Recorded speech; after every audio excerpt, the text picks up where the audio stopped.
101,4 FM Pro 1 RRI Palembang.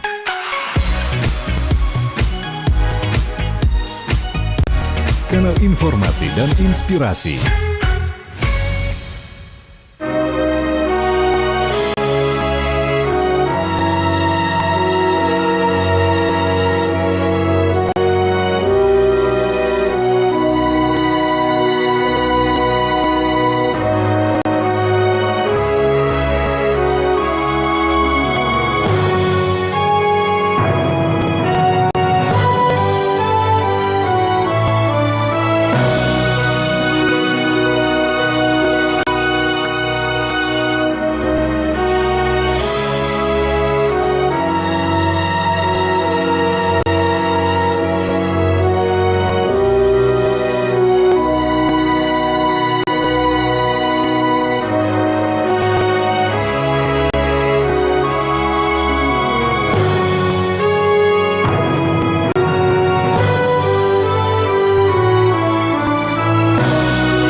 Pukul 13 waktu Indonesia Barat.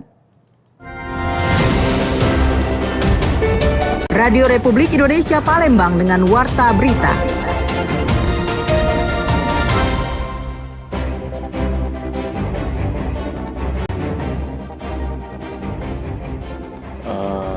Titik paling prioritas itu kemarin di dekat batas Lampung.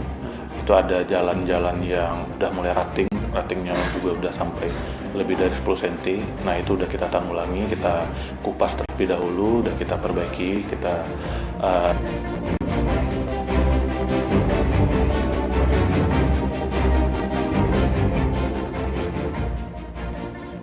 sesuai dengan Permen Nomor 14 Tahun 2002 akan diperlukan untuk masyarakat Kabupaten Gresik Banjarmasin dalam Permen 2000 nomor 14 tahun ini.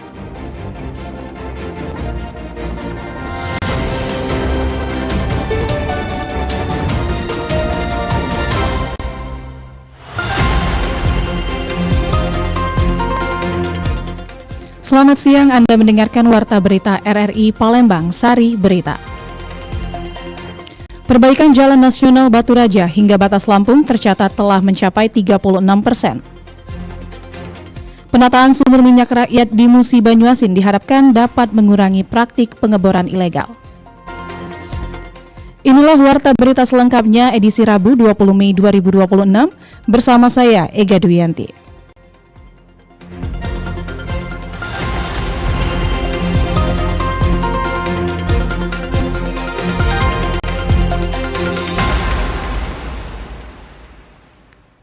Pendengar, perbaikan Jalan Nasional Batu Raja hingga batas Lampung tercatat telah mencapai 36%.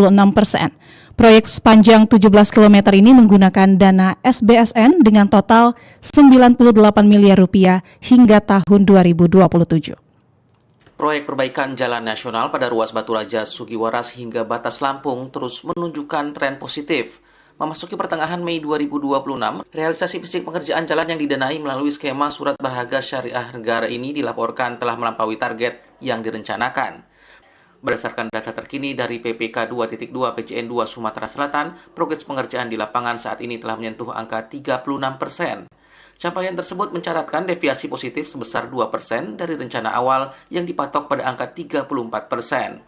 Saat ini, tim di lapangan fokus melakukan pengaspalan panas setelah melalui proses pengupasan atau casing menggunakan alat CM. KURTU BPK 2.2 PJN 2 Sumatera Selatan, Alfa Rizal menjelaskan penanganan dilakukan secara efektif sepanjang 17 km dengan konstruksi 100% aspal fleksibel. Fokus perbaikan saat ini tersebar mulai dari ruas Batu Raja, Tanjung Kemala, hingga ke wilayah Sungai Tuha. Titik paling prioritas itu kemarin di dekat batas Lampung. Itu ada jalan-jalan yang udah mulai ratingnya juga udah sampai lebih dari 10 cm. Nah itu udah kita tanggulangi, kita kupas terlebih dahulu, udah kita perbaiki, kita kembalikan kondisinya seperti semula dan sekarang sudah bagus lagi. Meski progres fisik berjalan lancar, tim di lapangan harus berhadapan dengan tantangan cuaca ekstrim dan tingginya beban lalu lintas. Al-Fajrizal mengungkapkan cuaca pancaroba memicu munculnya rata-rata 20 lubang baru setiap hari di sepanjang ruas tersebut. Namun pihak PJN 2 Sumsel menerapkan sistem gerak cepat untuk menjaga keselamatan pengguna jalan. Selain faktor cuaca, fluktuasi harga bahan bakar dan aspal akibat kondisi global turut membayangi operasional alat berat. Meski demikian, pihak penyedia jasa dipastikan tetap bekerja sesuai kontrak awal sambil menunggu kebijakan lebih lanjut dari pemerintah pusat. Riana Pridani melaporkan. Beralih ke informasi selanjutnya, penataan sumur minyak rakyat di Musi Banyuasin diharapkan dapat mengurangi praktik pengeboran ilegal sekaligus meningkatkan kesejahteraan masyarakat. Pemerintah Kabupaten Musi Banyuasin memulai penataan pengelolaan sumur minyak rakyat melalui penerapan Peraturan Menteri ESDM Nomor 14 Tahun 2025. Regulasi ini menjadi langkah penting untuk mengubah aktivitas pengeboran minyak masyarakat yang sebelumnya berjalan tanpa kepastian hukum menjadi usaha yang legal dan terawasi. Bupati Musi Banyuasin Toha Tohet menilai legalisasi sumur minyak rakyat tidak hanya memberi kepastian usaha bagi masyarakat, tetapi juga menjadi solusi untuk menekan praktik illegal drilling. Sesuai dengan Permen Nomor 14 Tahun 2005, bukan berkah untuk masyarakat Kabupaten Musi Banyuasin dalam Permen 2000 nomor 14 tahun.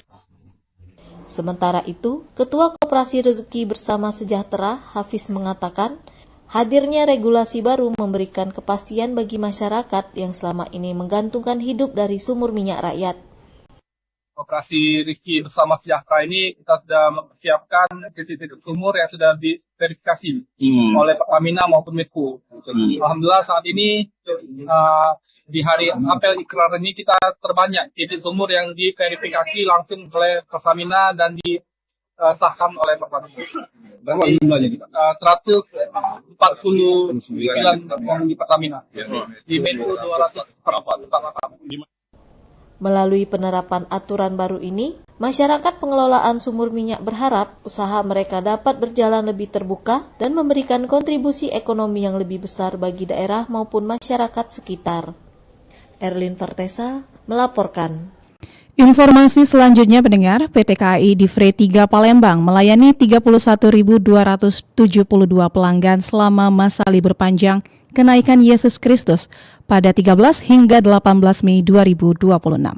PT KAI Divre 3 Palembang melayani sebanyak 31.272 pelanggan selama masa angkutan libur panjang hari kenaikan Yesus Kristus pada 13 hingga 18 Mei 2026. Tingginya mobilitas masyarakat wilayah Sumatera bagian selatan atau Sumbangsel membuat rata-rata pengguna kereta api mencapai 5.212 penumpang per hari. Untuk mendukung layanan selama libur panjang, KAI Divre 3 Palembang mengoperasikan 3 perjalanan kereta api penumpang, yaitu KA Raja Basah, KA Bukit Srelo, dan KA Sindang Marga. Manajer Humas KAI Divre 3 Palembang, Aida Suryanti mengatakan, jumlah penumpang pada periode libur tahun ini meningkat 32% dibandingkan tahun sebelumnya, yang tercatat sebanyak 23.740 pelanggan. Tingkat akupansi penumpang juga mencapai hampir 44% dari total kapasitas 21.696 kursi yang disediakan. Peningkatan tersebut didukung penambahan kapasitas layanan seperti penambahan rangkaian KA Raja Basah menjadi 8 kereta api ekonomi dan tambahan 1 kereta eksekutif pada KA Sindang Marga. Kami memastikan seluruh aspek pelayanan berjalan optimal, baik itu dari sisi keselamatan, keamanan, maupun kenyamanan pelanggan. Petugas kami bersiaga penuh untuk memberikan pelayanan terbaik bagi masyarakat. Ditambahkan Aida, stasiun Kertapati menjadi stasiun dengan volume pelanggan tertinggi dengan 9.837 penumpang. Disusul stasiun Lubuk Linggau sebanyak 4.115 pelanggan dan stasiun Lahat 2.178 pelanggan. Selain itu, stasiun Prabu Muli melayani 1.787 pelanggan dan stasiun Muara Enim sebanyak 1.731 pelanggan selama libur panjang hari kenaikan Yesus Kristus. Aida menegaskan KAI Divre 3 Palembang tetap mengutamakan keselamatan dan keamanan perjalanan melalui inspeksi rutin sarana dan prasarana, pengawasan titik rawan, serta meningkatkan kesiagaan personil bersama TNI dan Polri. Dari Palembang, Sumatera Selatan, Muhammad Irfan, Pro 1 RRI terus mengudara untuk Indonesia. Pendengar, jemaah haji debarkasi Palembang diimbau untuk istirahat dengan memanfaatkan fasilitas asrama haji Palembang sebelum kembali ke daerah masing-masing. Asrama Haji Palembang meminta para jamaah debarkasi Palembang yang tiba kembali di tanah air agar memanfaatkan fasilitas yang sudah dipersiapkan untuk beristirahat sebelum kembali ke daerah masing-masing. Asisten Manajer Operasional Asrama Haji Palembang, Azhari, menyampaikan, jamaah haji tidak hanya dari kota Palembang, namun berasal dari 16 daerah lainnya di Sumatera Selatan. Jamaah haji yang tiba di tanah air diperkenankan untuk istirahat 1 malam di asrama haji sebelum kembali. Apalagi setelah melalui perjalanan udara yang cukup panjang, jamaah dapat istirahat 1 malam di asrama haji Palembang, lengkap dengan fasilitas, konsumsi, dan lainnya. Kami berharap jemaah haji kan dalam perjalanan panjang, mungkin dengan istirahat dulu mereka masih bisa istirahat dulu di asrama, dan setelah pulang dari asrama kan mereka udah fresh lagi lah Mbak, karena kan kita tahu perjalanan pesawat kan panjang dari sana sini. Ya, himbauan kami sih berharap jemaah masih bisa beristirahat dulu di sini, jangan apalagi langsung pulang dulu. Jemaah di luar Palembang ya. Betul. Yang jemaah yang dari daerah kan lumayan jauh tuh Mbak. Kalau perjalanan langsung lagi ke daerahnya kan kasihan mereka istirahat di bus, kan mending di asrama haji bisa tiduran, istirahat total di sini. Himbauan kami sih berharap seperti itu sih Mbak, karena kami sangat senang jika jamaah kembali lagi beristirahat dulu di asrama haji. Gitu. Untuk diketahui, kloter pertama jamaah debarkasi Palembang tiba di tanah air pada 2 Juni mendatang melalui Bandara Internasional Sultan Mahmud Badarudin II Palembang. Dari Palembang, Sumatera Selatan, Muhammad Lutfi melaporkan, Pro 1 RRI terus mengudara untuk Indonesia. Kita beralih ke informasi selanjutnya, pendengar. Masyarakat Kota Palembang yang membuang sampah sembarangan akan didenda sebesar Rp500.000. Pemerintah Kota Palembang menegaskan komitmennya dalam menangani persoalan sampah di wilayah kota. Melalui Peraturan Wali Kota Palembang Nomor 17 Tahun 2026, masyarakat dihimbau untuk tidak lagi membuang sampah sembarangan demi menciptakan lingkungan yang bersih dan sehat. Pemerintah Kota Palembang berharap kesadaran warga dalam menjaga kebersihan terus meningkat. Selain mengedepankan edukasi kepada masyarakat, pemerintah juga memperkuat pengawasan di sejumlah titik yang kerap menjadi lokasi pembuangan sampah liar. Asisten 1 Sekda Kota Palembang, Sulaiman Amin, mengatakan, untuk mendukung upaya tersebut, pemerintah Kota Palembang membentuk satuan tugas khusus yang melibatkan camat dan lurah di seluruh wilayah kota. Satgas tersebut bertugas melakukan pengawasan sekaligus memastikan aturan terkait kebersihan dapat berjalan secara maksimal di tengah masyarakat. Ada 2 sanksi administrasi, terhadap ada sanksi paksaan pemerintah. Nah, ini di dalam kegiatan ini juga pemerintah kota sudah membentuk satgas juga untuk mengawasi yang melibatkan seluruh para camat dan lurah yang ada di Kota Palembang. Sulaiman Amin mengatakan, bagi warga yang terbukti melanggar aturan dengan membuang sampah sembarangan, pemerintah kota telah menyiapkan sejumlah sanksi tegas, mulai dari denda administratif sebesar Rp500.000, sanksi sosial, hingga tindakan langsung oleh petugas penegak peraturan daerah atau PP. Pemerintah Kota Palembang berharap langkah tegas tersebut dapat memberikan efek jera sekaligus membangun budaya disiplin masyarakat dalam menjaga kebersihan lingkungan. Dengan kinerja sama seluruh warga, Palembang diharap menjadi kota yang lebih bersih, nyaman, dan sehat untuk ditinggali. Lamsihar Silitonga melaporkan. Pendengar, warta berita ini disiarkan secara langsung melalui RRI Programa 1 Palembang, frekuensi 92,4 FM, dan disiarkan juga melalui streaming aplikasi RRI Digital yang bisa diunduh melalui Play Store dan App Store. Anda masih bersama Warta Berita RRI Palembang.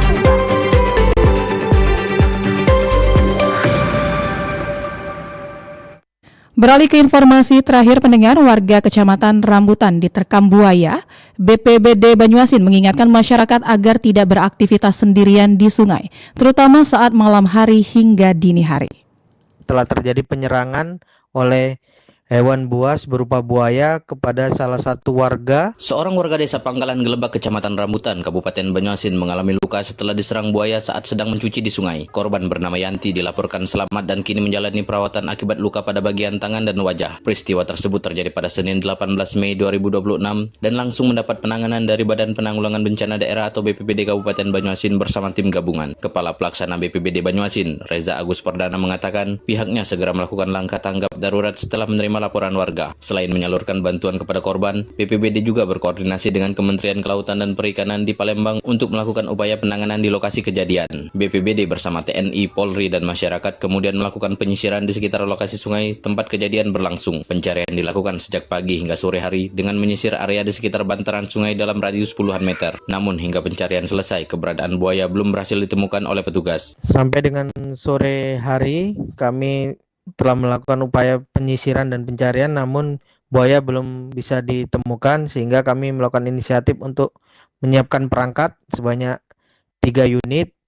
Diharapkan dengan adanya perangkap tersebut buaya akan tertangkap dan segera kami lakukan langkah-langkah antisipasi selanjutnya. Sebagai langkah antisipasi, tim gabungan memasang 3 unit perangkap di sekitar lokasi untuk mencegah munculnya kembali satwa tersebut. Reza Agus Perdana mengimbau masyarakat agar lebih berhati-hati saat beraktivitas di sekitar sungai, terutama menjelang malam hingga dini hari. Menurutnya, pada waktu-waktu tersebut satwa liar cenderung lebih aktif. Warga juga diminta tidak beraktivitas sendirian di sungai dan segera melapor kepada petugas apabila kembali melihat kemunculan buaya. Selain itu, masyarakat juga diingatkan untuk tidak membuang sisa makanan maupun limbah rumah tangga ke aliran sungai karena dapat menarik perhatian satwa liar mendekati permukiman. BPBD Banyuasin memastikan pemantauan di lokasi kejadian masih terus dilakukan guna menjaga keselamatan masyarakat di sekitar kawasan perairan. Dari Banyuasin, Muhammad Maulana, Pro 1 RRI terus mengudara untuk Indonesia.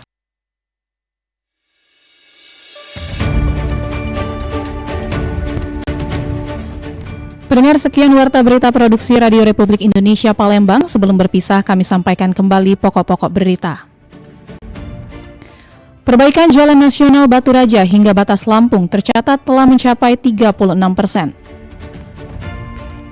Penataan sumur minyak rakyat di Musi Banyuasin diharapkan dapat mengurangi praktik pengeboran ilegal. Informasi lainnya dapat Anda akses melalui website kami di rri.co.id. Kami juga membuka ruang aspirasi bagi Anda untuk menyampaikan peristiwa yang berada di sekitar Anda melalui line WhatsApp dan SMS di 0821 7927 9090. Mewakili kerabat kerja yang bertugas, saya Ega Duyanti undur diri, sampai jumpa.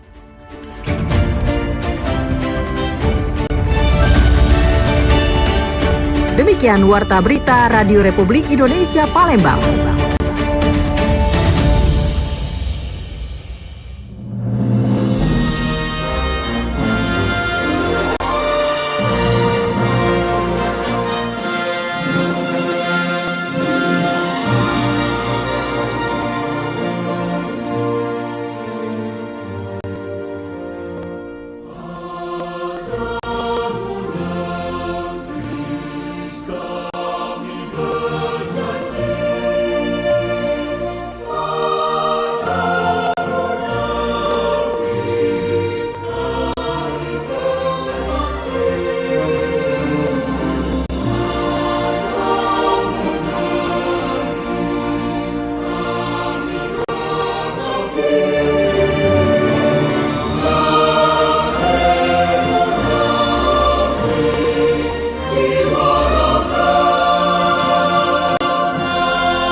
FM Pro 1 RRI Palembang, kanal informasi dan inspirasi.